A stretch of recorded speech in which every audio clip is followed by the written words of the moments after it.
Well, welcome to this game. It's called The Letter, and it looks very interesting. I heard it's kind of like a horror-ish game, so we'll see what happens. Ooh. Maybe I'm too skittish to play this. The Ermengarde Mansion. It was built for Lord William and Lady Elizabeth Ermengarde of Luxbourne, humble ambassadors of peace and beloved by their people. Both were well known for their compassion and generosity, never failing to extend a helping hand to anyone in need. Under their influence and wealth, what was once a small, sleepy village grew to a prosperous and bustling town. However, the seasons of joy eventually ended when the good nobles perished at the hands of a great plague. Their riches and legacy were henceforth passed on to their only child, Lady Charlotte Ermengarde. The mansion has stood since the 1620s, a witness to a very long history of joy and pain. After Lady Charlotte committed suicide, the great house was eventually left uninhabited. And that is when it began. Surrounding villagers spoke of seeing and hearing unearthly things, of cries and howls that filled the nights, and hearsay of a mysterious woman roaming the hollowed halls aimlessly. People who dared enter its walls were simply never heard from again. Even after 400 years, these stories remain, much like the house itself. Whispers about the once great house, its legend and its curse, still fall upon the villagers' ears. In spite of this, the current owners are convinced that these stories are nothing more than a hoax. With little regard for the truth, they had Briar Realty Corporation place the property back on sale. Like Pandora's box, the secrets that lie inside await to be discovered by brave souls. No matter what happens, take care not to be consumed by the curse. Good luck. It's an ominous beginning. Isabella. Oh, I have an incoming call. I will accept it. Hello? Isabella? Are you there? Where are you? A familiar jittery voice comes from the other end. Oh, hey Rose. I'm at St. Goretti High. What's the matter? What do you mean, what's the matter? It's the mansion, silly. I'm here and you're late. Jeez, we're on shift together. You promised. Oh my god, please don't tell me you forgot. You were planning on leaving me to check this place out on my own, weren't you? You chickened out. Calm down. You know I take my promises seriously. I'd like to believe that. So hurry up and get here. This place is huge. A bit too quiet since no one's lived here since, like, forever, but beautiful nonetheless. Why are you so surprised? This isn't the first time you've been there. I know. I just wish I could live in a place like this. It really takes Haunted? my breath away. Yeah, well, I wouldn't be so sure about that. Not after the rumors that say it's haunted. Jeez, never mind those rumors. Ghosts aren't real after all. And even if they are, which they are not, they can't do anything.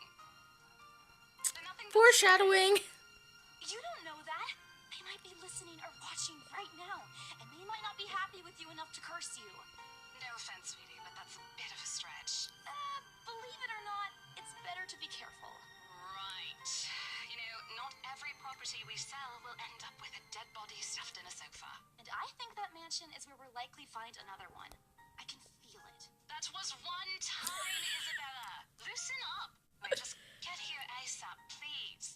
I'm getting bored being here on my own. Fine, fine. Let me just finish up here. I'll be right there soon. Okay, see you. Bye! Rose, still charming as ever. Who was that? I look up from my phone to see Rebecca. Becca giving me a questioning look. Oh, that? It's just Rose. Rose? The one you said who trained you for your job back when you started? You're working together again? Just for this property. We've been scoping out that big mansion down Ansem Village after the renovations. Today's sort of its grand opening to the public. The RC wants to give it one last check before we let potential buyers tour it this afternoon. Oh, wait, mansion? That big spooky one you've been telling everyone about? Didn't you keep saying how it just gave you the creeps? You actually went there? And you're going back? Well, I did promise Rose I wouldn't ditch her. And besides, a job is a job. Gotta do what you gotta do to make a living. Ain't that true, sister? As soon as those words leave my mouth, Becca lets out a soft chuckle. What's so funny? Nothing. It's just that I didn't expect you to say that. Coming from you, it sounds so out of character. I mean, no offense, but you've been freaking out about the place being creepy ever since you got assigned to it. Cursed rumors and all. I honestly thought you'd back out. Not all the time. I could really use a huge amount of cash right now, and this is just the fastest way to get it. Plus, listen to this. Briar Realty wants it sold as soon as possible, and the agent who lands the deal is going to get a huge bonus. That's not suspicious at all. Getting that would make life so much easier. They're desperate, I'm desperate, it's perfect. A sympathetic look crosses her face. You know, if you're really in urgent need of money, you could have just asked me. Or Ashton. We can always let you borrow, and you can pay us back whenever. I have to keep myself from groaning out loud. In the years I've known her, I can already tell what to expect when she has that expression. Becca, I've noticed that you've been living off instant noodles these past few weeks. She crosses her arms and grimaces at the thought. What's wrong with noodles? Her voice slightly rises as she begins to scold me. Instantly, I'm reminded why Becca excels at teaching boisterous teenagers. Stop eating junk. They're cheap, but they're not good for you. You'll definitely end up in the hospital if you keep at it.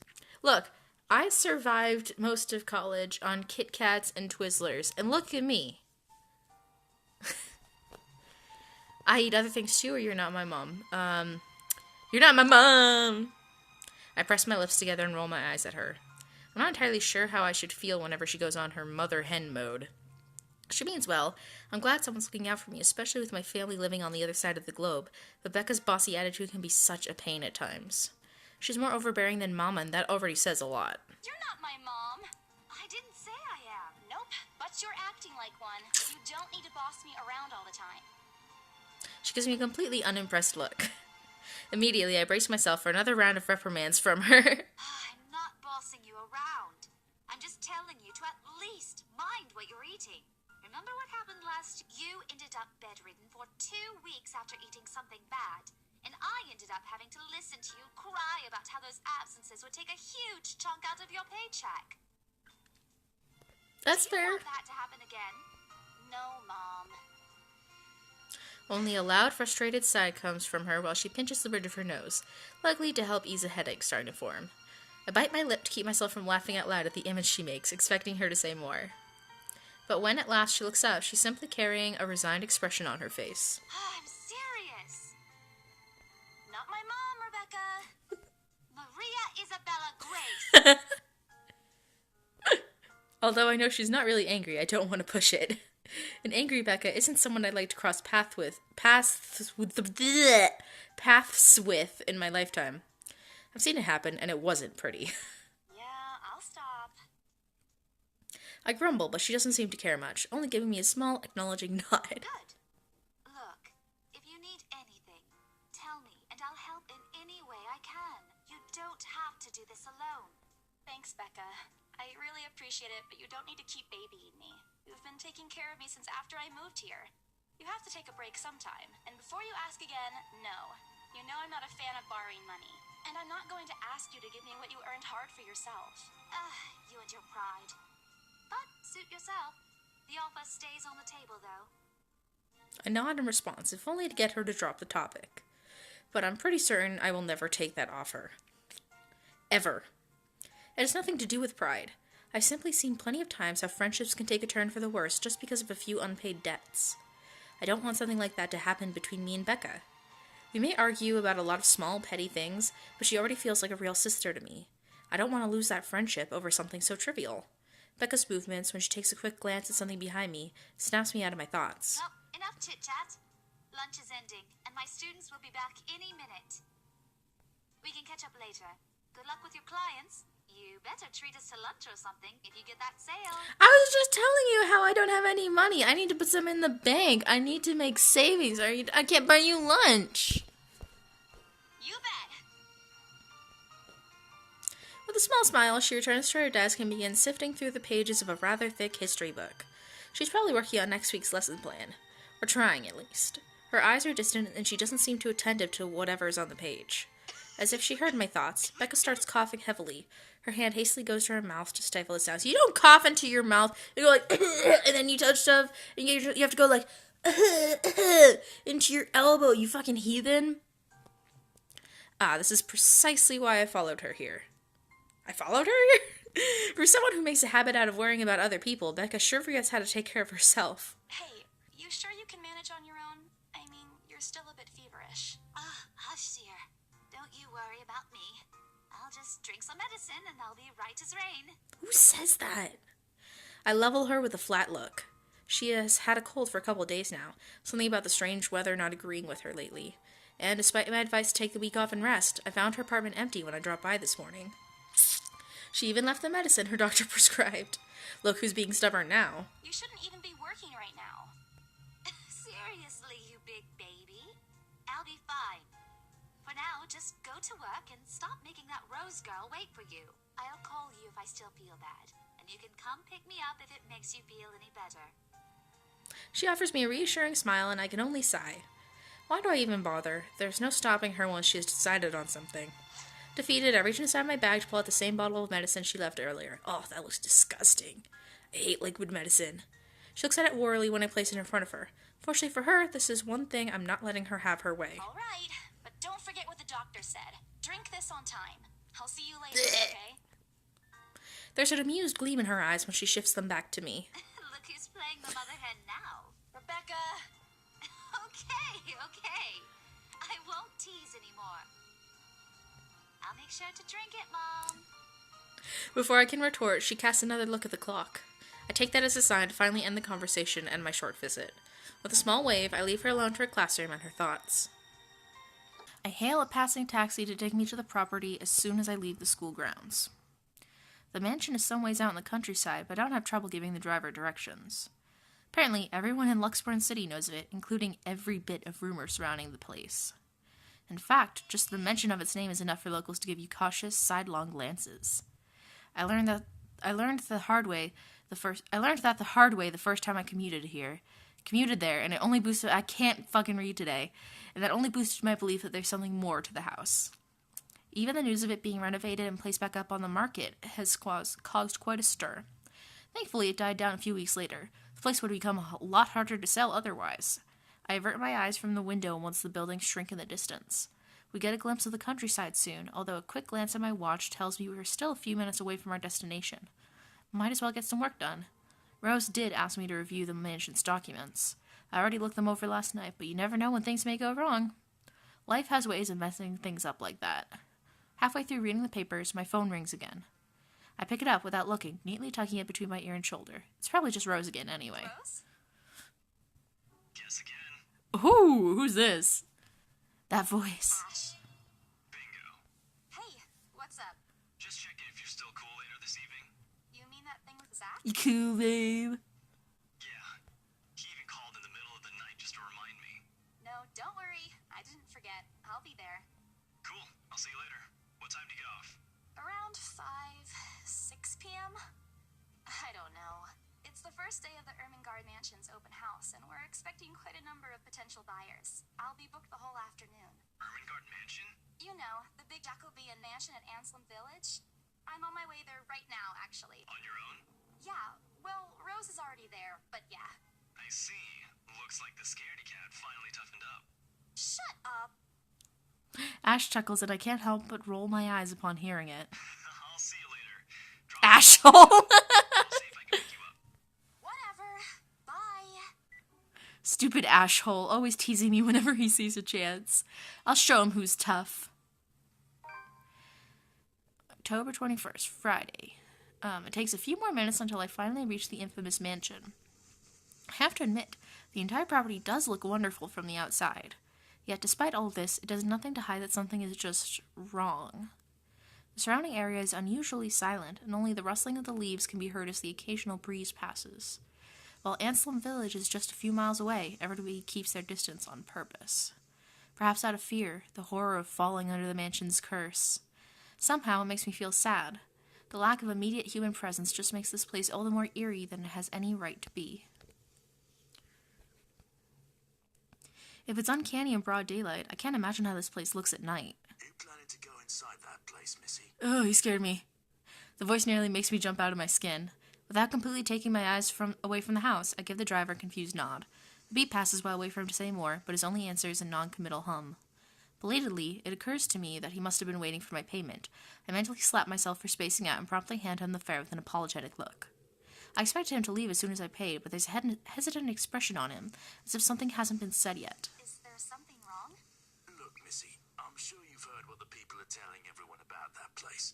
Nobody likes to be disturbed when they're at peace, and I'm pretty sure whatever they say is in their house doesn't want to either.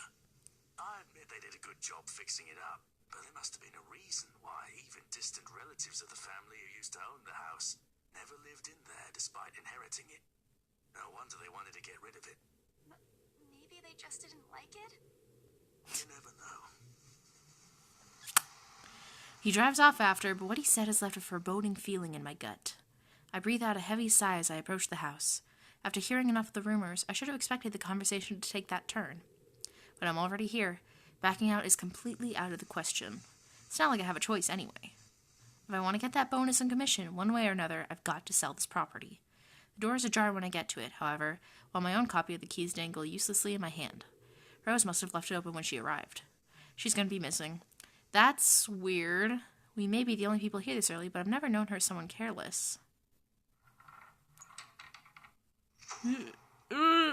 Entering, what greets me inside leaves me gaping. Like, "Argh!"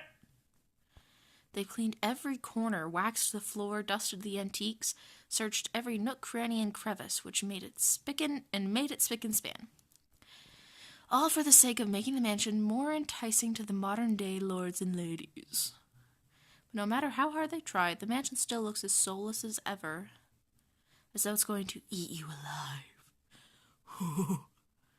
If you ask me, they should have just listened to what other people have been telling them and leave this place alone.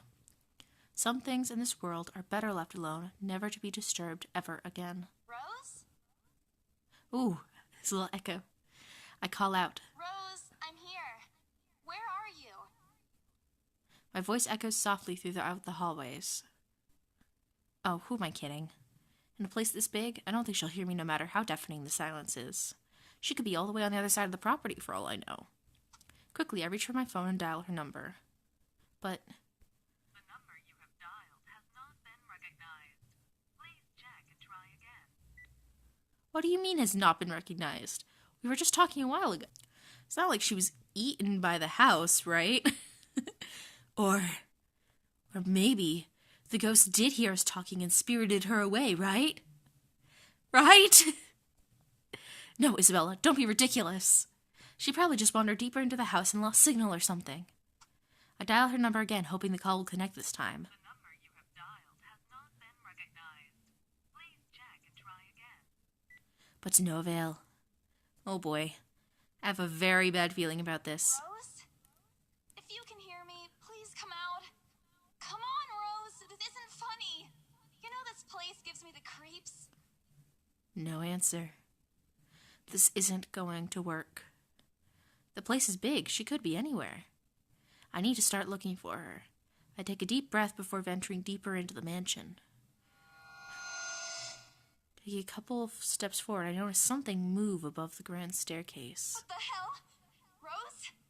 Rose, is that you? Not funny. I'm leaving you if you don't come out. Not coming out, huh? Oh, it's getting brighter. I'm going. Something's moving. Okay, that's a lie.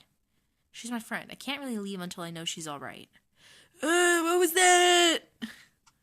Growing desperate, I try to contact her number again. Come on, please give me something. Please, Lord. Yes, finally.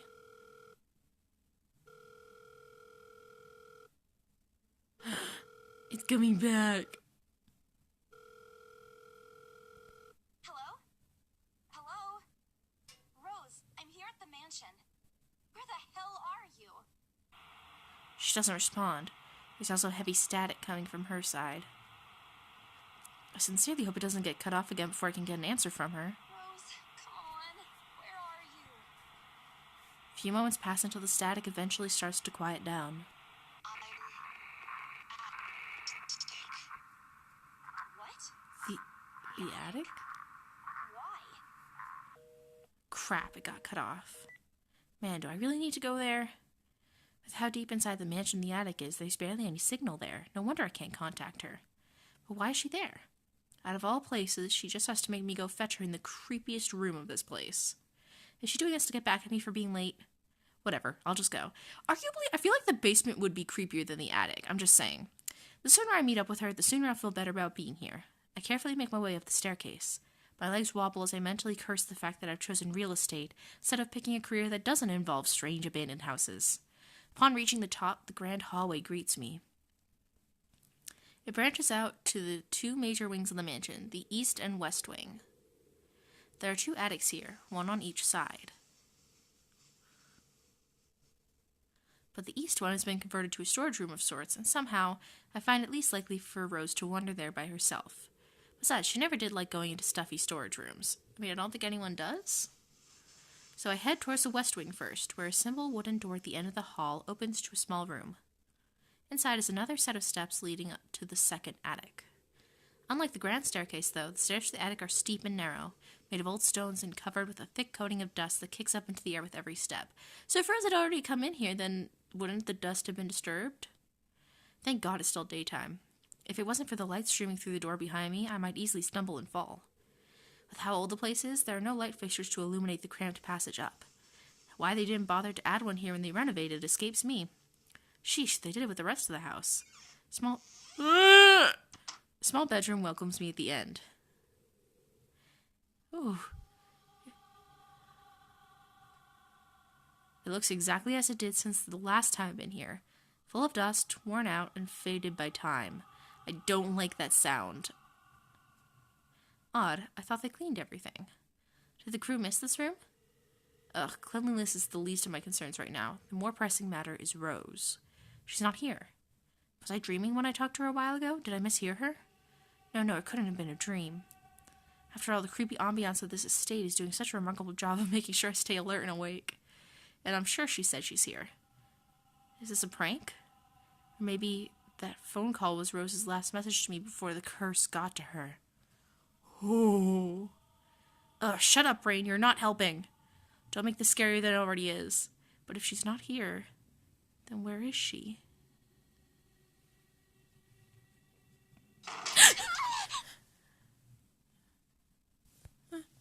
What the hell was that? That's it. I can't do this anymore. I'm leaving. We must have angered the spirits living here. I knew disturbing the mansion was a bad idea right from the very start. But nobody listened. Be fucking realistic, they said. They think I'm cuckoo because I believe in curses and ghosts and all that. Me and my outlandish backwater country beliefs. I've always strived to be a model employee, but not this time. No! I'm turning back for the sake of my sanity. Briar Realty can find another agent who is more fucking realistic to tour people around this haunted house. Before leaving, I take one last look at the gloomy old room, just to check. Huh?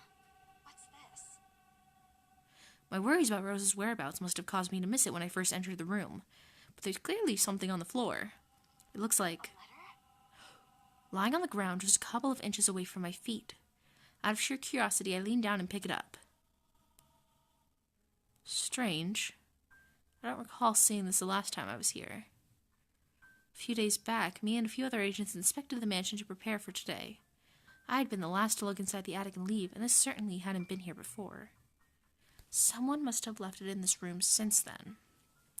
Did Rose leave this for me? Was she here a while ago? I couldn't have missed her, though, could I? There's only one set of stairs leading to the attic. The letter isn't exactly in pristine condition. In fact, it looks rather ancient. The paper is so thin and rough, I'm worried it'll fall apart if I so much as touch it. But with great care, I open it, and what I read shakes me to my core. What? Ew, it's so creepy! Nothing but the words "help me" fills the page.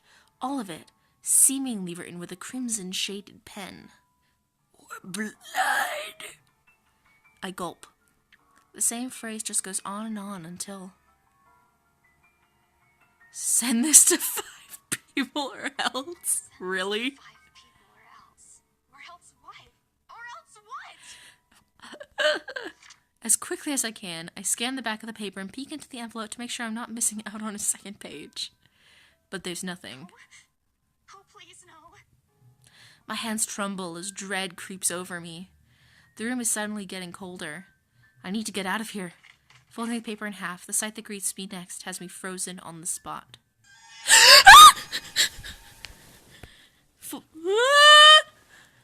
A pair of blood-soaked feet enters my field of vision, covered in gaping wounds with skin eaten away to real flesh, bone, and all manner of things one isn't meant to see.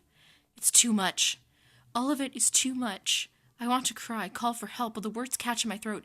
Even my feet won't move, completely paralyzed out of terror.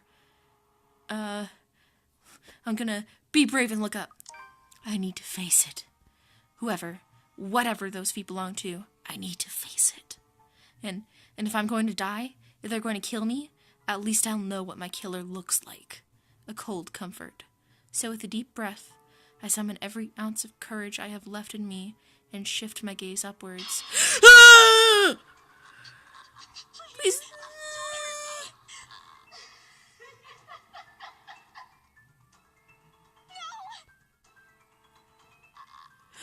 Oh my god. Without thinking, I scramble towards the door. I struggle to open it, but it won't budge. Stay away! Go away! Please, Lord! Make it go away! Why now? Why won't it open now? My heart sinks as reality dawns in. I'm locked in. Locked in with that thing. Let me out! Let me out! Lord, please, let me out! It slowly approaches me as I wrench the doorknob violently back and forth. Oh fuck. Oh god, I have to tap it. Fuck. Oh my god. It's gone. Where is it? Oh god, that scared me.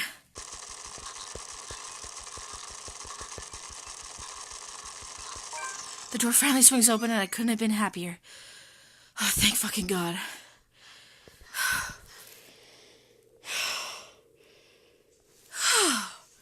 Jesus Christ. Wasting no time, I leap out the door and don't look back. My feet pound against the floor in rhythm with a loud, fast beating on my heart. By the time I run past the hallway and find myself atop the grand staircase, my chest feels so tight like it's going to burst. But that's nothing compared to the feeling of hope the sight of the exit gives me.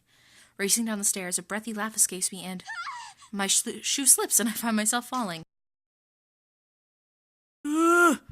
My head grows fuzzy and my vision dims as I fight to stay conscious.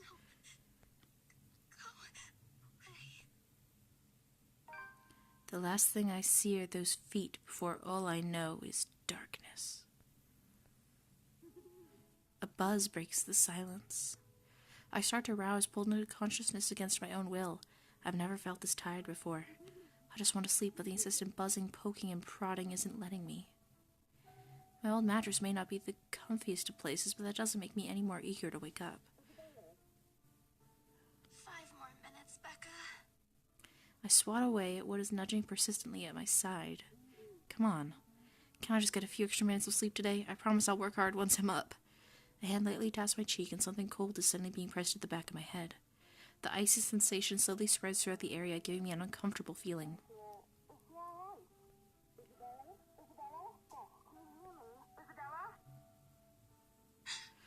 The fog immediately lifts from my mind. The moment I recognize the voice, my eyes snap open. There, looking down at me, is Rose. Another woman loiters beside her, but my attention is too focused on my co-agent to even ask why there's someone else with her. Rose's posture just screams worry, although she's keeping a straight face, or trying at least.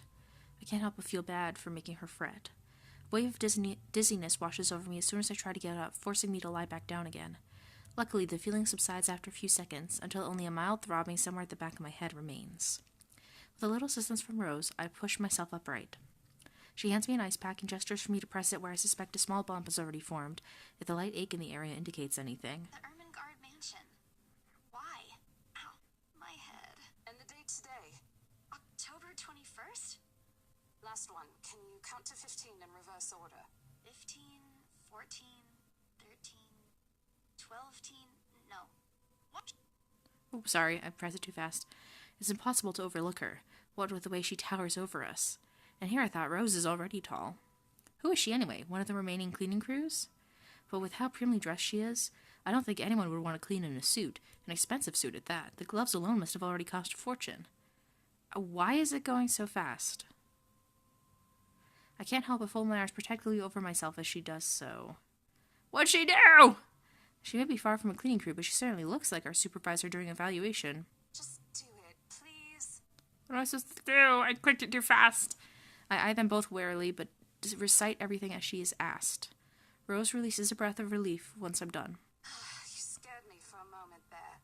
I was about to call for an ambulance. Are you all right? Exasperation soon replaces the dull ache. The memory's a little fuzzy, but the attic and... There was someone, Rose. In the attic. Someone? You mean a client? Oh, that's unlikely. It's probably just one of the cleaning crews. The boss sent a few of them back this morning for some last-minute... No, not any of those. They're, I'm not actually sure. Wait, didn't I call you? You said you were in the attic when you answered. That's why I went there in the first place. Both Rose and the lady look at me like I've just grown another head. Did I say something weird? Rose quickly casts an apologetic smile at the woman before the awkward silence stretches on further. It's her saleswoman smile, the same one she taught me back when I was still her trainee. I should show this to troublesome clients or just to avoid trouble in general, she advised. It's also the same one she gives me when I've done something particularly absurd that may cause us to lose a potential sale. Ooh. Her eyes are serious when she turns back to me. She takes both my shoulders, gently squeezes it, and with as much patience as she can muster. As much as I'd love to have gotten at least a heads-up of your arrival, I didn't really get it. It is absolutely horrendous. I was in the garden earlier and couldn't even make a single call. Isabella, I'm going to ask again. Are you really all right? What happened? I don't know. It's all a bit blurry. I remember I was looking for you, but you were in the attic. And there's whoever it is. Then I must have tripped on a rug or something on the way down. Oh no. Do you think someone came in while you were out? You left the main door open. We are so going to get into big trouble if something gets stolen, Rose. Perhaps it is a concussion. Are you sure you feel fine? We could still call for an ambulance. I could cover for you. No, I'm fine. I'm okay, Rose. I can work. Wait. Hold your horses, Rose. I can't just miss an important sale because of a minor bump in the head. An extremely minor bump. I've had worse when I was a kid. This is nothing. Besides, if I leave, you'll have to shoulder everything in the open house. Alone. And in a mansion this big? Well, there's also the part where I may lose that bonus BRC promise, but that's completely beside the point. Rose gives me a skeptical look when I return the cold compress to her and push myself off the floor. I have to use the staircase's railings to steady myself, but otherwise I feel fine. See? I'm A-okay. The two of them exchange a worried glance, and Rose assumes a contemplative look. I bite my lower lip in anticipation. If she says no, Right, you in.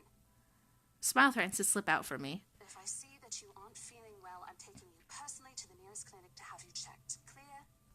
Clear as day, ma'am. Thanks, Rose. You insisted. But remember what I said. First sign of you looking not okay, and we're off. No questions asked. It's just a small bump. Don't worry. You shouldn't downplay these kinds of things. It could be a serious injury for all we know. Suddenly, a small cough sounds against the walls of the foyer, interrupting our banter. The woman is looking expectantly at the two of us, her stare making me shrink back a little on myself. She isn't really intimidating. Well, she is. But not in the scary, negative way. Far from it, actually. Her demeanor simply commands an air of sophistication and respect. In a different world, a younger me would have probably wished to be like her. At her lack of response, she coughs again, lifting a well-trimmed eyebrow at me in question. Words get caught in my throat at the sight of it, and Rose, as usual, is swift to catch my blunders. My sincerest apologies, Miss McCulloch. Marianne McCulloch. Marianne McCulloch.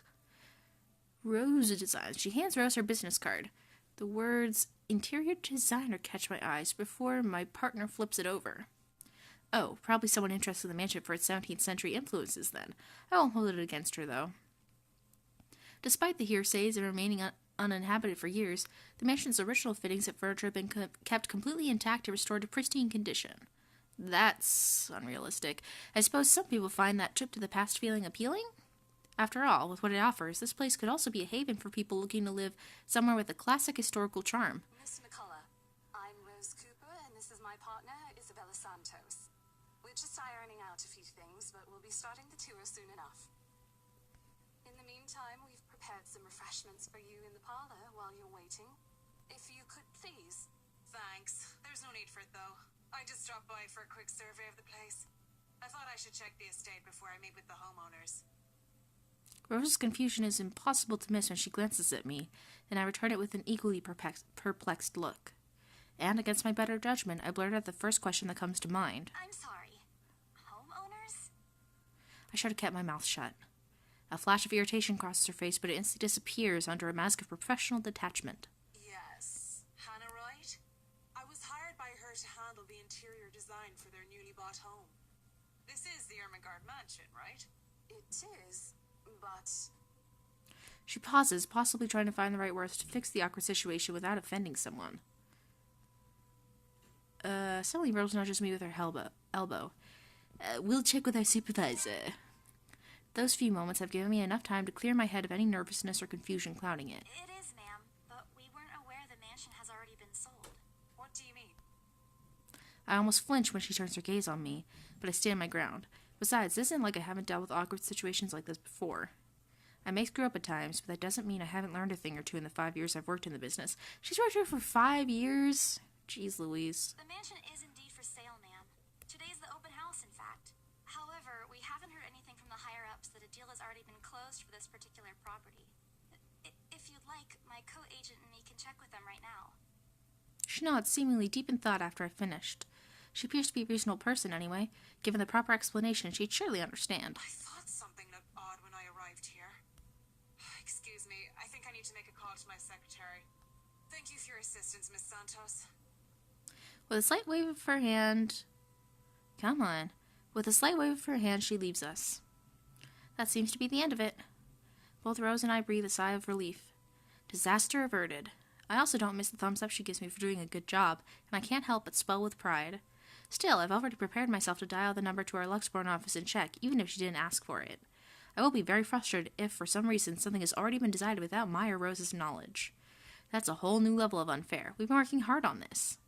Moments later, Miss McCullough returns, looking a little frustrated with an apology clear in her face. I feel a little sorry for her having to go through all this trouble. There seems to have been a little misunderstanding with my client. If you'll allow it, I'd like to stay and wait for them here. I was informed they'll be dropping by for the open house today. I figured it'd be a waste to just leave after that long drive. I might as well meet him here. Certainly. You could stay at the parlor in the meantime, ma'am. I'm sure it won't be long before our guests arrive. And, Isabella, I left a few documents in my car. You know where I keep those. Can you please get it for me? Rose takes a glance at her wristwatch before tossing me a set of keys. And hurry. We've still got a few minutes to double-check those papers. Okay, got it. The two of them disappear behind the parlor's door. Their departure brings with it a stillness to keep me company, neither welcoming nor comforting. Alone like this, it's impossible not to think of what really happened. I wish the memory isn't as elusive as it normally is. Then again, Rose already said she didn't receive any call from me. Was it just paranoia, a temporary lapse after having heard all those tales about this place? Probably. I want to think of it as such. Better to think of it as such, so I can work in peace. Except a small part of my mind begs to differ.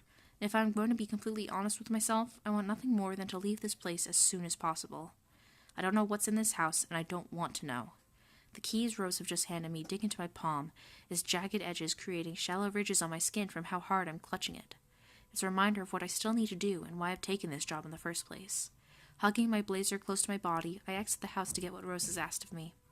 Just a few more hours, Isabella. Sell the house, get the money. Oh no! A flock of people have already gathered in the mansion's front yard by the time we officially open the doors. Okay, so that was nothing. I'm not sure whether I should feel baffled or underdressed standing in their presence. Men and women of wealth and status, all dressed to the nines in fancy suits and lovely dresses of varying colors, compose the medium-sized crowd.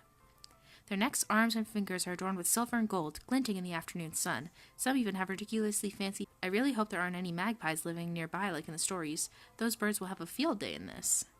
They are murmuring among themselves, looking at the estate's facade appraisingly, with some arguing about whose mansion has a superior architecture.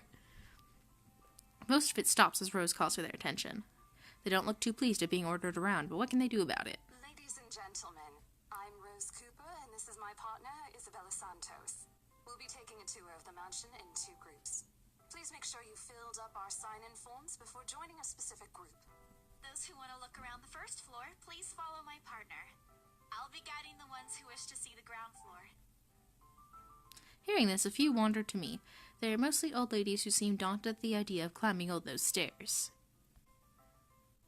Miss McCullough also joins our group, but what really catches my eye is the elegantly dressed pair she approaches. It's so nice to finally meet you. When Chief Inspector Lee mentioned that a famous interior designer is in town, I knew I had to get you. Your confidence in my skills is very flattering, Mom. I'm sure you won't disappoint, Marianne. Oh, you know each other? Not at all, Ma'am. You mentioned something about a Marianne on our way here, darling? Oh, yes, I think I did. Suspicious. Ah, they must be the clients she was talking about. I might have seen their faces somewhere before. Some magazine or the television? I can't quite remember. But then again, most of our guests have likely ended up on the news one way or another. I won't be surprised if these two already have. For people who are popular, though, they aren't dressed as loudly as the others, and in their simplicity, the couple stands out. The woman, in particular, is stunning enough to turn the heads of the most people in my group, especially the men with wandering eyes. The guy standing beside her doesn't seem to mind, though. And if I'm going to be a bit bolder with my assumptions, I'd say he's basking in the attention. Both of them, in fact. I think they are brother and sister if it wasn't for their public display of affection. The matching rings on their fingers just cement the fact that they are, indeed, a couple. Whatever. Couple or not, what's important is we get this deal closed before the current owners can even think of canceling the listing. I just hope one of the people in Meyer Rose's group is brave and generous enough to buy this mansion. And so, with papers in hand, I lead the way. When they aren't whispering among themselves or going ooh and ah over one thing or another, they ask questions.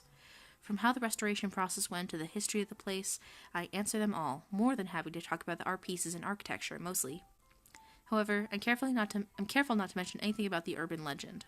Not a good material for sales talk, even if the entire population of Luxburn knows about it. Some of the furnishings here are actually the 17th century originals, all of which have undergone a painstaking restoration process just to return its original beauty.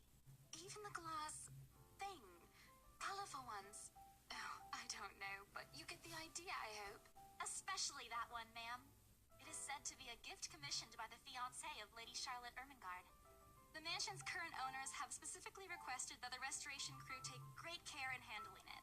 It's a priceless work of art and the most distinctive feature of the mansion. By the time I stop talking, her attention is already elsewhere. Isn't this place wonderful, darling? I told you it's not a total waste of your time. I don't know. Isn't it a bit too small? We might have to break a wall down to have more room. Well, I think it is just right. Don't you think so, Marianne? It is splendid, Ma'am. But isn't it a little too early to make plans when no deal has been signed yet? Never mind that. It isn't going to be a problem. We've got a wonderful legal team to handle everything. Start taking notes, though. I think I've got a few things I want changed before we move in. They look a little bit like the couple in the paintings. The rest of their conversation gets lost in the chatter of our companions. I don't want to make any assumptions yet, but their sheer interest is enough to give me some semblance of hope. Oh, please, please, please let these guys be the one. Eventually, our group reaches the kitchen. Ooh! Much like the rest of the house, a great deal of effort has been put in retaining the room's classical appeal. The open hearth at the end of the room in particular looks amazing, like the ones I've only seen in fairy tale books. And mad props to the cleaning crew. Seriously, after overhearing hundreds of their complaints about the soot and tar staining the bricks and how much of a pain in the arse cleaning this will be, they still managed to pull this off. Or make it look presentable, at least. The highlight of the room, however, is what's underneath this hatch here. Oh, don't say anything yet. An underground wine cellar. This is the first time the guy in gray speaks up. Mr. Luke Wright, my memory supplies from the forms they signed earlier. His sudden attentiveness catches me off guard. Since the start of the tour, only his wife has shown any form of genuine interest in the place. But this time, something lights up in his eyes at the mention of the undercroft. What's so interesting about a basement? I really don't understand rich people sometimes. Right now, he just gives me the impression of a child who's seen what he absolutely wants for Christmas. I've always found it cute whenever I see children acting that way, my younger siblings especially. On a grown man, it's almost funny. Yes, sir. It could house around 7,000 to 11,000 bottles of wine. Damn! Truly,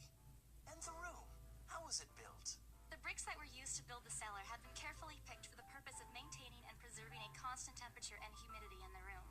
It's a good place to keep your private collection in if you have one, sir. It keeps the corks in good condition. Oh, love. Didn't you say before that you wanted to make your own personal vineyard? Perhaps you could start one here. You know we're going to need space for that, darling. And this isn't big enough. If it's space you're worried about, sir, the Ermengarde mansion sits on a 46-acre lot. There's plenty of room for it. We were told that the original owners had a horse stable built here before, too. There's a contemplative expression on Mr. Wright's face, but he doesn't say anything further. His wife, however, seems really pleased that he has started to show interest, if only a little. I smile to myself. I may not completely understand how these people's minds work, but I sure as hell know how to spot a buyer with sincere interest. Score! I can't wait to tell Rose. The rest of the tour goes by without a hitch.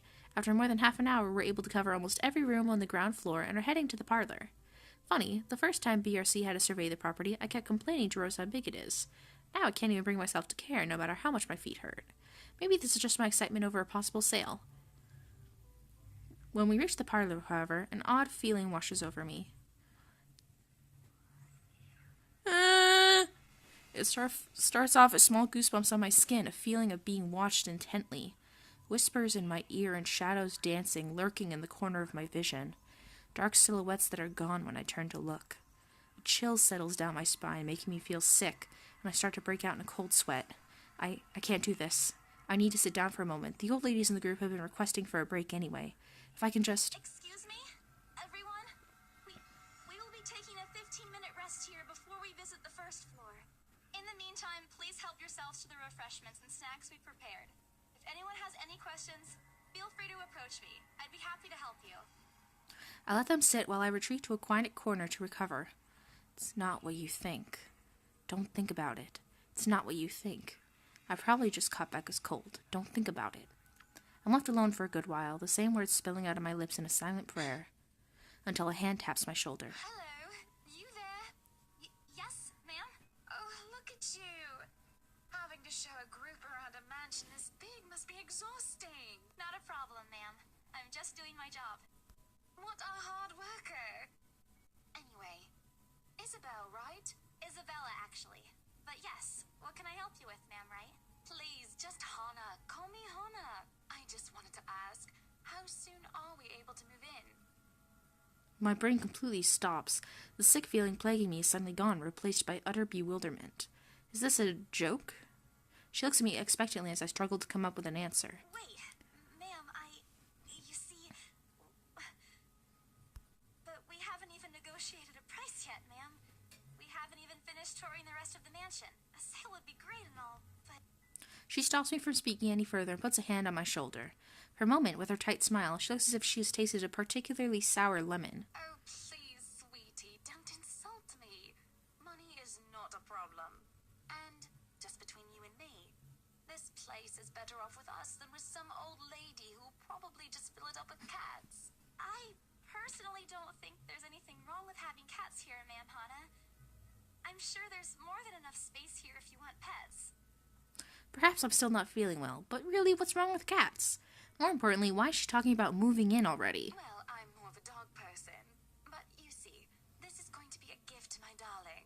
It's going to be our anniversary soon. And it would be so wonderful if you could secure its purchase for us. Why, I can even offer something extra if you help us out with the paperwork. We actually have a process for this, ma'am. I don't really think that would be necessary or appropriate. And just what are you two lovely ladies talking about here? Leaving me and our lovely interior designer to talk here by ourselves. What would the people think, darling? Oh, it's just small talk, love. I was asking if she could help me with the paperwork. I try not to wince when her nails dig into my shoulder. I can't help but send an imploring look at Miss McCullough, who only gives me an apologetic smile and a shrug. Yeah, I can give you a fact sheet and a form to fill out. She wastes no time in taking the papers from my hand and shuffles through the bunch. Oh man, Rose is going to be so angry at me for letting her do that. Wonderful. And Marianne, I'd really love to talk to you about those changes. You took some notes earlier, yes? I did, Mom. But I really hope that this time... Excellent. Hopefully you can help us out too, Isabel. Isabella. Right. It's a lovely name, Isabel. It's Isabella. Yes, that's great. we'll be more than happy to put in a good word to your superiors, too. And what's this? A look of confusion and disgust appears on her face. Turning to her husband, he merely shrugs in reply. That's, an interesting work of art. Not to my taste, though. I'm sorry. Darling, Buttercup, art is a complete overstatement for this garbage. It looks like a cheap prop from a D-list horror film. Shush, love. Let the girl do what she pleases with, what do they call this? Oh, forget about it. At the very least, it's not as dreadful as the one art exhibit I was forced to attend last month. Rich people You should have problems. seen it, Marianne. Even you would have been appalled. But I'm sure you'll know what to do with our walls once we get started. I highly doubt it is as bad as you say, Mom. Nevertheless, you can be assured that my team will only pick whatever suits your tastes. Nothing of this chain letter sort, of course. It has to always work with a palette. I'm quite sure chain letters these days don't come in this form. It's my turn to be puzzled. What do they mean? Rose and I double-checked everything. Are the papers I handed not enough? I want to ask what I did wrong. I don't want to mess this up. But with the way Ma'am Hannah's leading the conversation, I'm afraid that's exactly what will happen if I do interrupt her. That's good to hear. See, darling, isn't she an absolute delight to work with? I can't wait to see how this place will look when she's done with it. Oh, you don't have to tell me that, Buttercup. A smile is back on her face when she turns to me and hands me a strange piece of paper. I would still put it away if I were you, though. Otherwise, people might get the wrong impression. Anyway, as I was saying... I don't hear the rest of what she says after that. I can only stare down at the paper, at the letter in my hands. The sides crinkle in my grip and my breathing grows labored. Dread quickly fills my mind. Isabella? Isabella? Are you alright? You're looking pale. I didn't even notice when Rose's group joined us in the parlor. I want nothing more to say that no, I'm not all right. I want to leave this place, because I remember everything as clear as day. This letter and that woman in the attic. It's real. The letter... I'm sorry, I didn't know. Careless. I've been so careless. How do I even tell them that without looking like I've gone mad? Should I even tell them?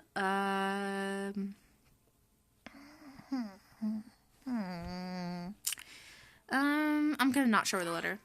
Rose, The words are stuck in my throat. I want to tell her, I really do. But is she going to believe me? She already dismissed me earlier. It's concussion, she said. It's not. There really is something in this house, in that attic, in that letter. It's going to go after us. Please believe me. Dear me, is Isabel alright? Ma'am Hannah's voice breaks through the haze beginning to cloud my mind. Rose is looking down on me, worry etched on her features. I didn't even notice when she removed the wrinkled paper from my hands and pushed me down to sit on a nearby chair. From the edge of my vision, I can also make out Miss McCullough asking a passing food server for a glass of water. Through it all, Mr. Wright stands in the sidelines. Although curious, he appears more inclined to watch the scene than help. They are all as likely to believe me as Rose does. To everyone, whatever is in this house is just a hoax, cautionary tale for children. Isabella, do you need me to call that ambulance? She offers me a drink, but I push it away. I need to get out of here before I cause an even bigger commotion. Clear my head, take a breath of fresh air. Anything to take my mind off things. No one is going to believe me anyway. No, I'm just feeling a bit out of it. Excuse me, I'll be back. I just need to catch my breath. Bowing my head, I mutter a quick apology and gather my stuff to make a quick exit. It doesn't matter if this place is haunted or not. I've caused trouble, and Rose can be quite unforgiving of behavior like this. I'm almost at the door when she catches up to me. Isabella, wait! The apprehension must have been obvious on my face, because her expression instantly shifts to something gentler, eyes softer, a fond smile spreading on her lips. Hey, I'm not angry. I know. I'm sorry I ruined this for you. Come on, you didn't ruin anything. It's not like we haven't ran into any problems before. If we don't get a deal today, we can always try on a different day. And look, She hesitates, completely trailing off, before shifting her gaze down to her hands, a small gesture to stall. Her fingers are fiddling with a piece of folded paper. It's that stupid letter again. My hands stiffen when she gives it back, but I take it nevertheless, more as an automatic response than any desire to have it back. I'll throw it away if I can, but I have this nagging feeling that, one way or another, it'll find its way back to me regardless of what I do about it. Rose, this is... You have to let them know about... I know you want us to get this sale ideas on how to go about this. I mean, who wouldn't? This is the first time I've been assigned to a property like this. I've sold plenty of houses before, but nothing like what we have here. It's a beautiful house. I'd love to get one of my own if I ever win the lottery. But I think... Look, here's the thing, Isabella. If we are going to do this, work on something, I don't know, this big, I need you in top shape. And the way you are now... My mind stops. Wait, no, I can still work. I just need to get myself together. That's what you said earlier.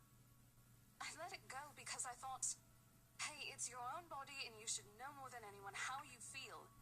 But after this, I really think you should take a break. You're kicking me out? No, I'm not. Look, all I'm asking is for you to take a seat somewhere I can see you, and let me handle this for now. You're clearly not yourself, and I honestly could use some time not worrying when you'll fall over or not. The day's not even over, and I'm already feeling the stress. Well, fuck you too! Please, humor me just this once. She claps her hands together in front of her, eyes pleading for understanding. And I do understand. To some extent. That doesn't mean I'll feel any less awful. Whether at myself, at the unlucky turn the situation has taken, or for her, I don't really know. Promise I'll give you a full report of what happens after. I'll even let you take the lead tomorrow. Fine. Okay. I'll step aside for now. You're upset. A little, yeah, obviously. If it's any consolation, I won't tell the boss about today.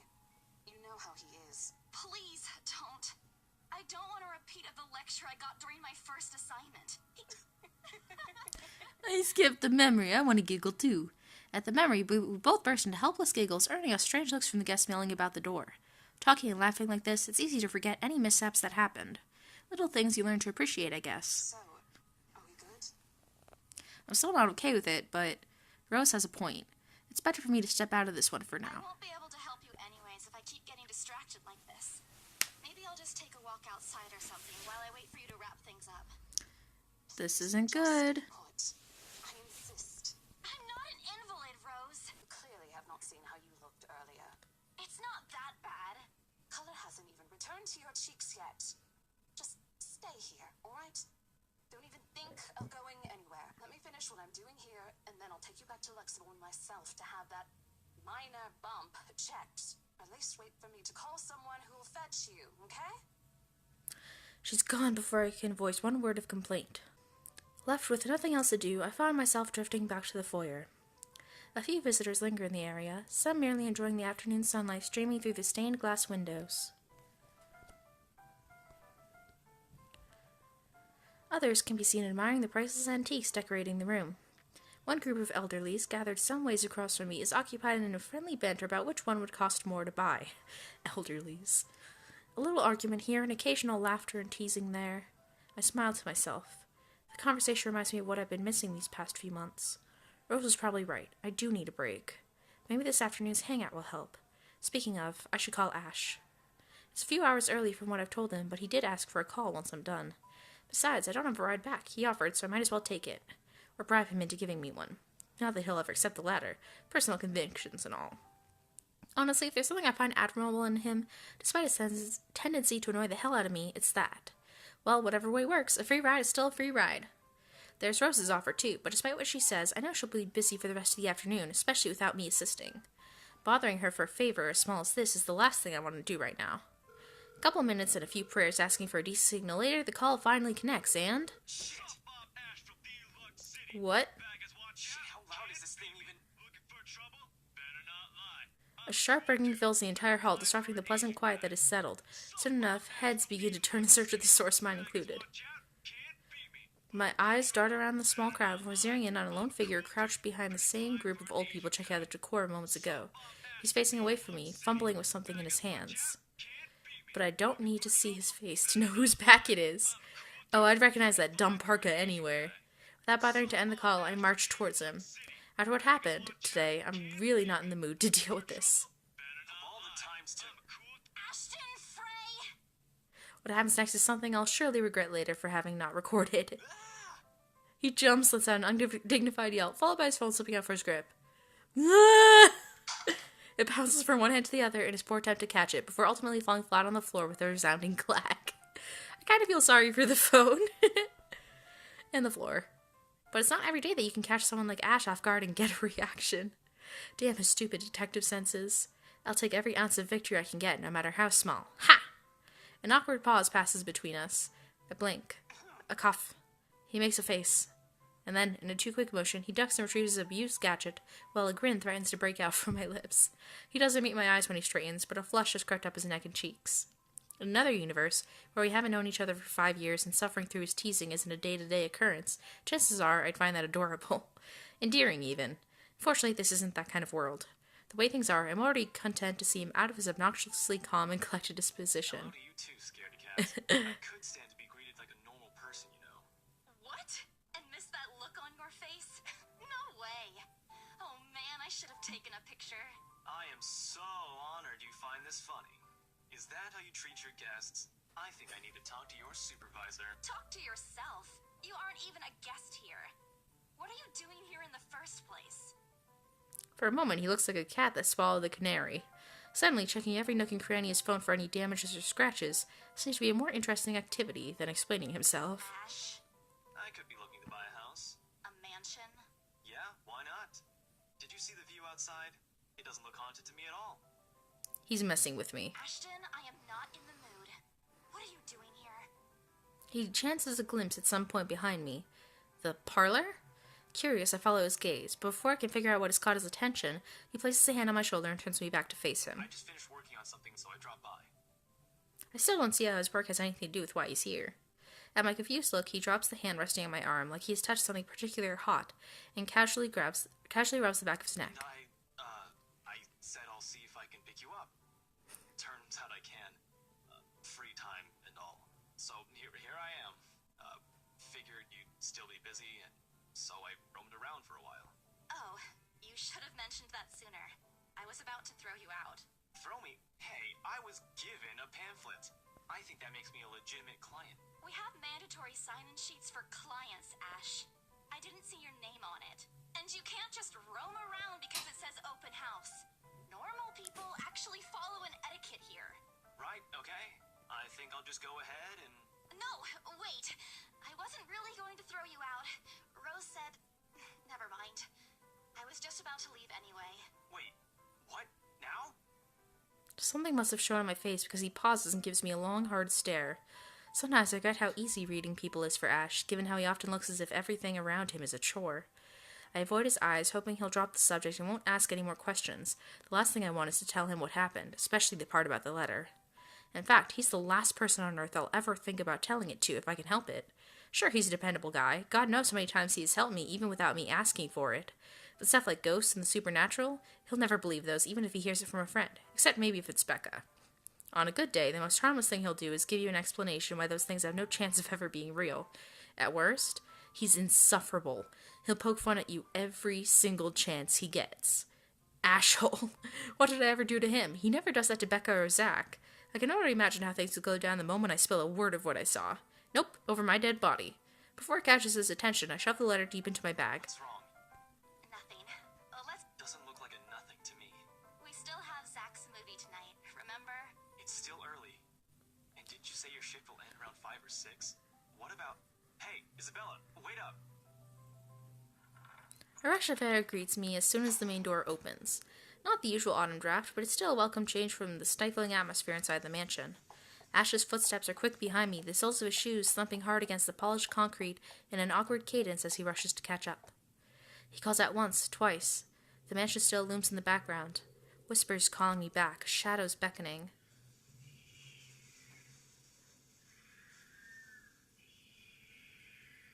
I don't look back. We spend the ride back to Luxburn City in a relatively quiet manner, with only the radio's disjointed hum in the background to fill the silence. Occasionally, Ash will reach out to fiddle with it until the signal settles, or is on a respectable volume, but otherwise he doesn't say anything. Neither do I. However, if the furtive glances he's been setting my way are signs, I know there are things he's been itching to ask since we left the mansion. I keep my eyes trained on the passing scenery outside, in the small hope that my disinterest will dissuade him. Here. All of a sudden, he tosses something at me from a small compartment in his side. It hits me cleanly on the chin before I can make a move to catch it. The small package makes a soft landing on my lap instead. Sorry. The glare I send him wipes the smirk about to form cleanly off his face. He clears his throat, focusing his eyes on the road again. I swear, he did that on purpose. Ignoring him, I flip the half-forgotten package on my lap.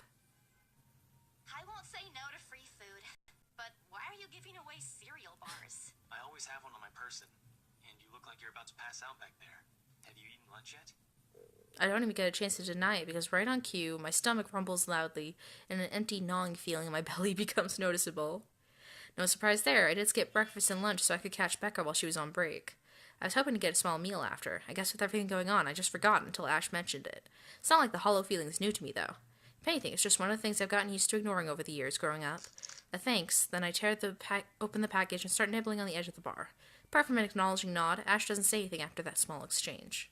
For that, I'm thankful. After getting an earful from both Becca and Rose, it's nice to be able to just sit down with someone who's not going to nag at you. How'd the open house go? The usual. We got a bigger crowd than normal because of the property's fame, but really no different from the typical open house. On second thought, it actually looks like a fancy party more than an open house. I've never felt so underdressed in my life. Weren't you there? I wasn't really listening. I should have asked someone to kick you out. No, you won't. And what makes you so sure? One, ever since you got assigned to this property, you've been freaking out about it. Rebecca's words, not mine. She's been complaining to me about how you talked your ears off, by the way. Two, despite your initial qualms about the place, you still took the job. Which brings us to three. It's been months since you last settled the deal, and you're short on money right now since you're back to your instant noodle diet. How do you even know about the last one? Rebecca. Anyhow, you're hell-bent on selling the mansion. Even if someone you know personally is in the tour group, you aren't going to just kick them out. Every single person who went on your open house is still a prospective client to you. Even me. He's not entirely wrong. Oh man, I walked right into that one, didn't I? I hate you. I really hate you right now. His answer is a small laugh, the kind that screams, "I'm right, I told you so." I hate it when he does that. I'll have you know that there's already someone who's extremely interested in this property. So even if you expressed any sort of interest in it, I don't think they'd be willing to let you have it. Too bad. Provided I didn't botch it with the rights.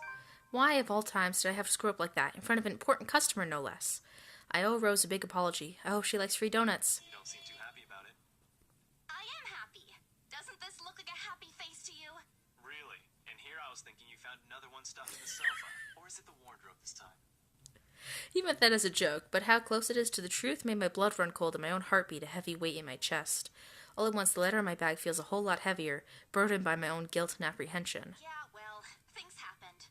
Stuff the right couple might not be pleased about. No need to make a fuss about it. It's normal in the business. You made them angry? Not angry.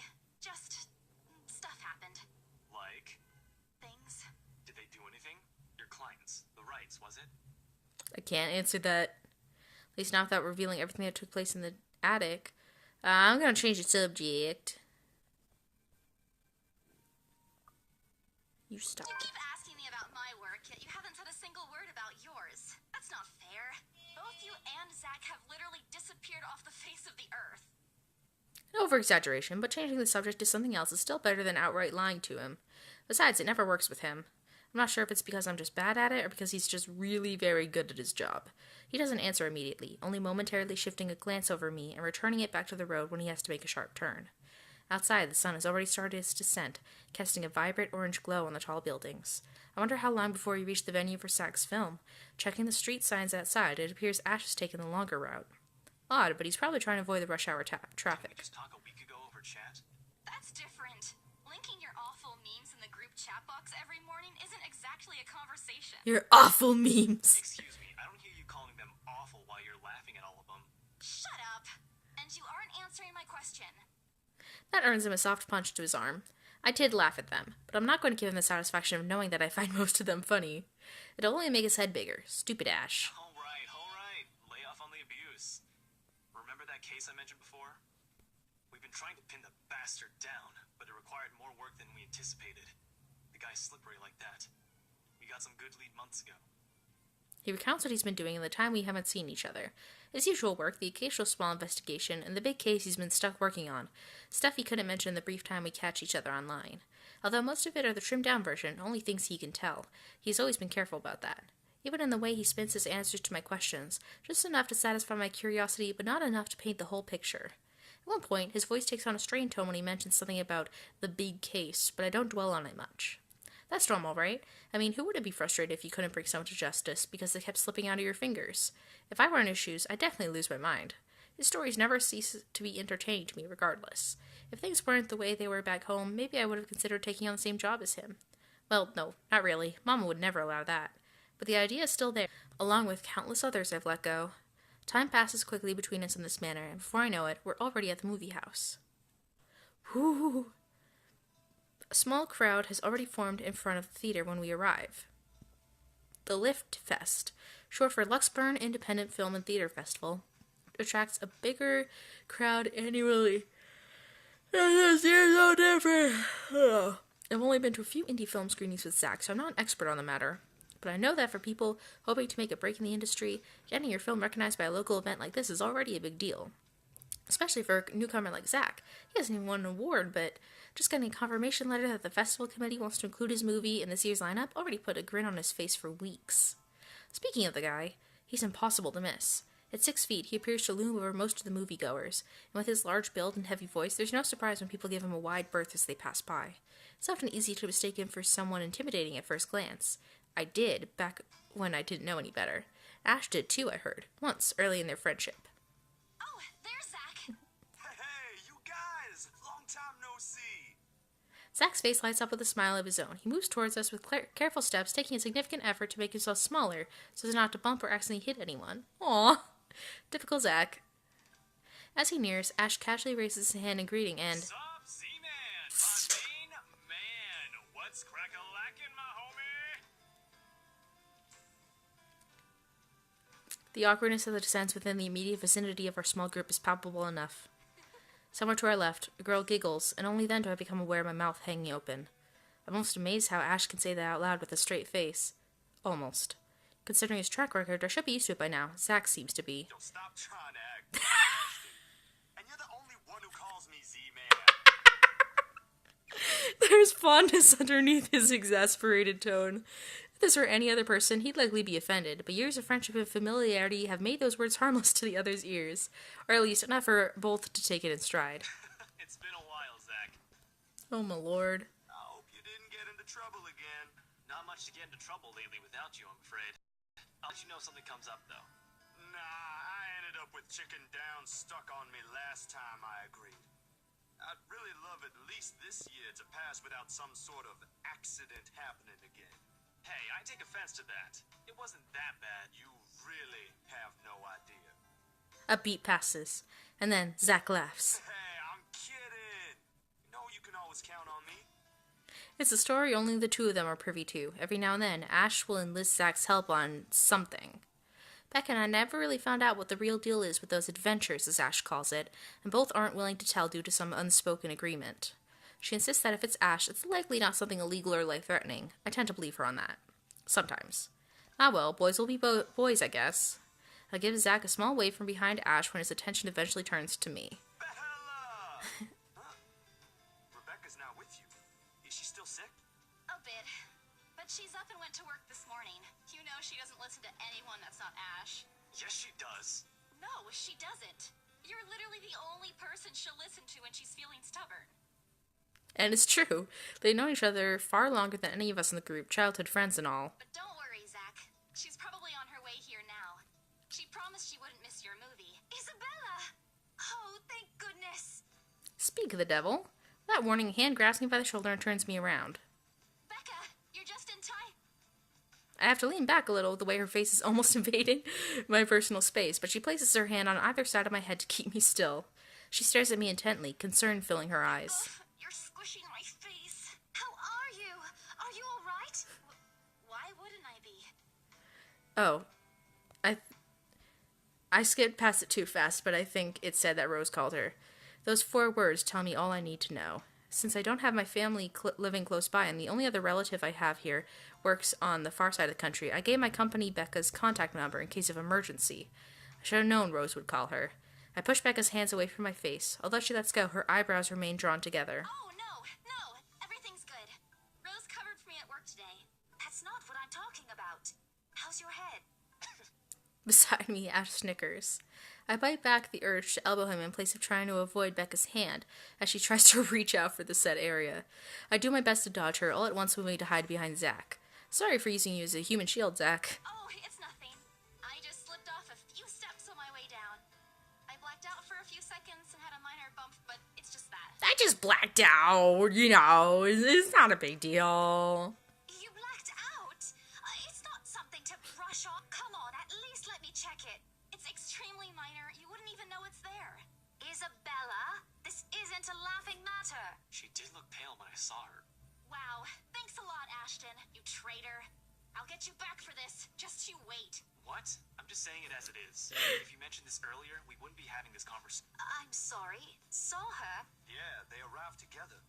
Bella looked fine to me then. I don't know. Something crosses Becca's face, but it's gone before I can figure out what it is. Oh, that's good. At least she didn't have to travel alone, right? At least. Good. See? I'm okay. I wouldn't be here if I wasn't. And I don't want to miss Zach's film. We can always watch it some other time. Sorry, Zachary. Zachary? It's good. It's the premiere. The premiere's different. Why does it keep skipping past? I think there's something wrong with my phone. Anyway. Zach's a sensible guy. He'll understand. Please understand. Not really. But Rebecca has a point. In the end, I think it's your call. Oh, for heaven's sake. Please, Becca. I really don't want to miss it. You're not missing it. Oh, we're just moving it on a different day so we can have a... Look, you guys. Ash's loud sigh unexpectedly cuts through the conversation. He's pinching the bridge of his nose as he speaks, something he usually does when he's getting impatient. If she says she's okay, then there's nothing we can do about it. It's not like we can stop her either. Besides, she's That's still true. acting like the same old Isabella to me. If she can still run around like that. Why are you taking her side? I'm not. But if she wants to watch Zach's movie with us, I'm not going to stop her. She's probably the one looking forward to it the most. Ash, that's... You, of all people, should know... Tell you what, if I notice something amiss with her, I'll take her to the nearest hospital myself. Is that good enough for you? I already know the answer before Becca voices it out. When at last she releases a deep breath and nods, albeit with great reluctance, I immediately tackle her into a hug. Thanks, Becca. It's always been you with him, isn't it? Did you say something? Me? Nothing. Don't mind me. If you say so. Okay, guys, showtime's close, so I think I'm gonna get us some snacks. My treat. And then let's head inside. Anyone here has a smaller bill? I think I do. Hold on. Pull myself off from Becca to get my wallet from my bag, and the letter's gonna be there. What's this? It's already in Ash's hand before I can even react. Behind him, Becca and Zach are both giving the piece of paper an intrigued look. No! Give it back! It's just a paper. I don't care! Give it! Looks ancient, too. Why do you keep this around? I try to reach for it, but he holds the paper way above his head. I've never been particularly sensitive about my own height, but right now I really wish I had that advantage over him. Don't open it! What's the big deal? It's not like it's a love letter. I don't see any reason to... Hold on a second. This is, isn't it? Even if it is, it's not for you. Okay. Now I'm curious. I'm telling you it's nothing like that. It's... The rest of my words are lost when he unfolds the paper. I can't breathe. My heart feels stuck in my throat, pounding, threatening to burst out. The awful sick weight that has taken its core in my stomach back in the open house returns full force. How do I fix this? How do I fix this? How do I fix this? Someone, please. Today's turning out to be a horrible nightmare. Send this to 5 people or else. Well, that's... interesting. Guys, I think we should listen to Bella first. Aren't you a few days early for Halloween? Ash waves the paper in front of me, giving me a fleeting glimpse of its contents. I don't need to see. I don't want to see. The letters, the words, every stroke written in blood is already embedded in my mind. Maybe I should have just thrown it away when I had the chance. That way. Not a prank. Makes all of them stop. Even I'm surprised with how steady my voice is. What did you say? This isn't a prank! I saw something! A prank! Hold on. Are we still talking about this paper? legend again? Both. I know it sounds ridiculous. You're saying this is a primitive version of a chain letter, and now that we've seen it, we're now cursed. You've got to be kidding me. See? This is why I didn't want to tell you guys. Isabella, aren't you taking this a bit too far? It's not a joke. She has some Will you douchey listen to me friends. first? I saw something in the house earlier. It stood right in front of me. If I hadn't gotten away, that thing might have. Right. And in broad daylight, Isabella. Even someone gullible would find the logic in that screwed up. There's also no way in hell that this supernatural shit is true. Oh, shut up. It's real. What do you think I saw? Hallucination? A delusion? Didn't you say you fell down some stairs? So maybe Rebecca's right. It happened after, when I was trying to get away. I almost got stuck in the same room with that thing. We're all in danger. I thought you were my friends. Why don't you believe me? We are, and you know that. But this thing and that thing has got nothing to do with the other. When Rose called earlier, I thought she's just exaggerating. But based on what I'm seeing right now, maybe it's better if we really postpone this for now. Don't bother. Without another word, I snatched the letter out of Ash's hand and stuffed it back in my bag with more force than necessary. I'm tired. I got cursed, saw a ghost, probably lost the sale, got kicked out of the open house I'm supposed to be hosting. My own friends won't believe me, and all of them think I'm crazy. To top it all off, there's a dull ache at the back of my head begging for a little attention I can't afford to give right now. Honestly, there's only so much a person can take within a single day. I just want to go home, curl up in my bed, and never think about today. But before I can take a single step away from the group... Guys! Zach rarely ever raises his voice, even when there's a point he wants to drive home, and hearing him take on that tone completely throws me off. Even Ash and Becca. Whatever harsh words yet to come out from the argument immediately die on our tongues. Why don't we all calm down first? I'm sure Isabella has her reasons too. No need to be hard on her. And hey, ain't this supposed to be a happy get-together? We haven't seen each other for months. I'd really love to know what y'all have been up to. I only ever get to talk to Bella over chat. Please? He has a point. Ash, for all his attempts to look cool and distant, has also been looking forward to this. He even took the time to call this morning for a reminder. He never does that. Becca, too. I'm pretty sure that's another reason why she got out of bed today. Yet, despite Zach's attempts to lighten things up, or Ash's and Becca's acquiescing gestures, the tightness in my chest remains. I should have just kept to myself, or at least went with the idea that it's a prank. If I did, things might not have turned out the way they had. No sour mood, no bad vibes. Careless. So careless. Maybe leaving is a better decision for all of us. No, I want to see the movie! Any other day, I'd excuse myself and go straight home. But this is something special to Zach. Something he worked so hard to bring to life. I should know better. I might be having a bad day, but being with the few people I care about far outweighs the idea of spending the rest of the day throwing a tantrum alone in my room. And what if the thing in the attic follows me home? I don't want to be left with my thoughts either. I can still see it whenever I close my eyes. And maybe, if I stay, let our heads cool down first before telling them what happened, they'll listen to me? There's nothing you can't solve with a calm head. One step at a time, Isabella. That's what Mama used to tell me. Besides, I don't have the heart to ditch Zach.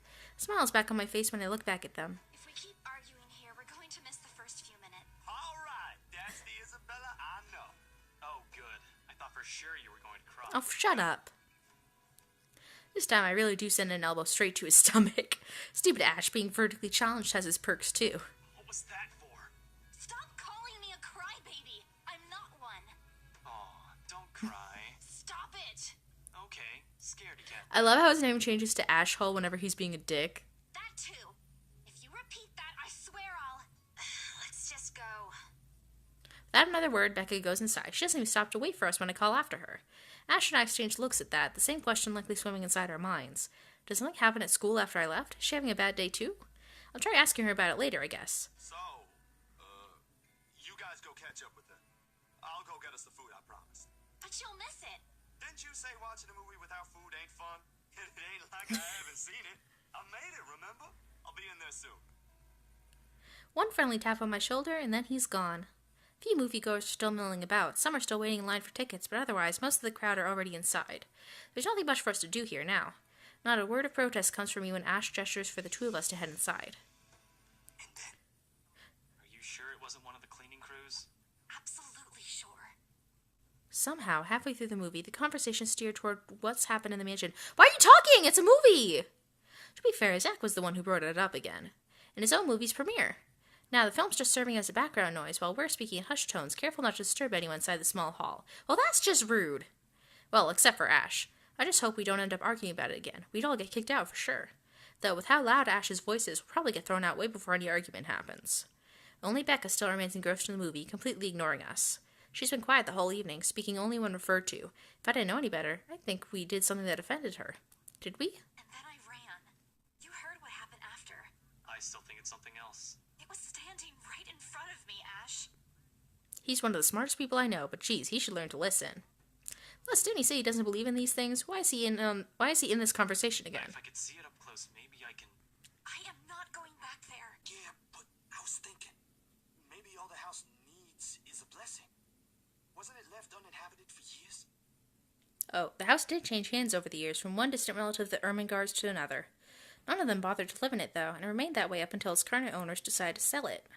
Why didn't I think of that? I didn't peg you as the religious type, Zach. Nothing like that, Ash. Who knows, though? It might bring something positive to the place. That's not a bad idea. I just don't know where I could find someone.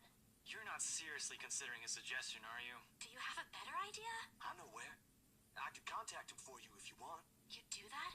Or we can find you a psychologist instead. There are very few times in my life when I wish my glowers can kill. This is one of those. Ash, that is not a very appropriate thing to say right now. No, wait, that's not what I meant. Ethnographer. I meant ethnographer. This guy's a psychologist too, of course, if you... Ashton, if you don't stop... Rebecca knows the guy I'm talking about too. She can vouch for him. Becca dares her eyes away from the screen at the mention of her name. Huh? What? Oh, are you talking about Professor Andrew? He used to work with my parents at the university. And can you guys keep it down? Sorry, the scaredy cat here mentioned curses. Not that I'm saying this is one, but talking to him is a better solution for me than getting a random priest to bless an old house. He'll even help you figure things out, teach you a couple things, and probably put your fears to rest since this looks to be bothering you a lot. Ash might be right, too. However, what Zach suggests is something I'm more familiar with. Granted, they don't believe me. They're only giving me these suggestions to put my mind at ease, but it's better than being ignored or being laughed at. I can take comfort in knowing they're willing to hear me out. So, what do you think? It's your call. We'll go with whatever you want. I don't know. Should I do the priest or the professor? I think a priest would be a good idea. I'll think about it. But maybe we could go with Zach's idea? I'm not so sure about that. Well, it wouldn't hurt to try, right? If it doesn't work, it doesn't work. At least we did something than just stand around. I'll let you know when he's available, Bella. Thanks, Zach. I knew I could count on you. Guys, I said keep it down. You keep insisting that we still watch it, yet you're not even paying attention yourselves. It ain't a big deal, Rebecca. I'm the one who broached the subject in the first place. It's still your film, Zachary. A good film, mind you. You worked hard on this. The least we could do is watch it with you. And that's what you're all doing. I really appreciate all of you making time for this. Sorry, Becca. We'll stop now. I throw her an apologetic look, even if Ash is the only one she should be reprimanding, but her attention is already back on the screen. She's ignoring us again. When Becca's acting this way, there's a big chance something's nagging at her. We really need to talk. We all fall into a comfortable silence after, the kind only you can share with people you're most at ease with. For the first time today, the letter lays forgotten in my bag, if only for a few hours. Okay, well, my phone's starting to get pretty low on storage and battery, so I think this is probably a good time to stop right here.